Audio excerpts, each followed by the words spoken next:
এনেকৈ আমি তিৰপালেৰে আৰু কাপোৰেৰে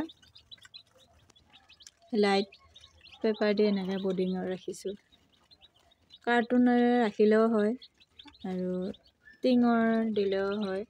আছে আমাৰ ফাৰ্মৰ ভিতৰত টিঙৰ আছে বৰ্ডিং, মানে তাতে পোৱালি আছে এমহীয়া। এতিয়া এইকেইটাৰ কাৰণে ইয়াতে কৰিছোঁ বৰ্ডিং। এনেকৈ তিৰপালেৰে মেৰাই পেপাৰ পাৰি দিছোঁ তলত।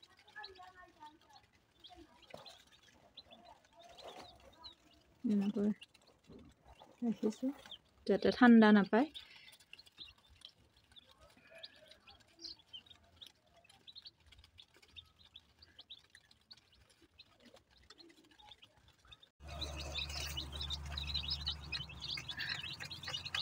এয়া কালি আনিছোঁ সোণালী মুৰ্গীৰ পোৱালি।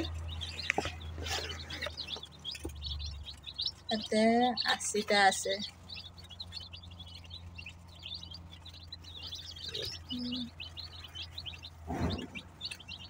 দুটা পাত্ৰত পানী দিয়া হ'ল আৰু এনেকৈ আধাৰ ছিটাই আছোঁ।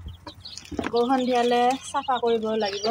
পেপাৰ পাৰি দিছোঁ যাতে মলিবোৰ আৰু যাতে শুহি লয় পেপাৰত, ঠাণ্ডা নাপায় তেনেকৈ ৰাখিছোঁ। আৰু এয়া 100 পাৱাৰৰ লাইট দি থোৱা হৈ আছে দিনতো। গৰম পানী ব্যৱহাৰ কৰিছোঁ ঠাণ্ডাৰ বতৰ যেতিয়া।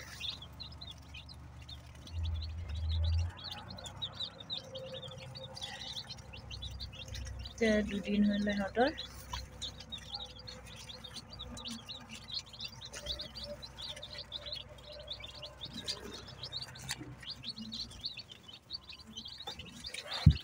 গোটেইকেইটা এতিয়া সুস্থ আছে।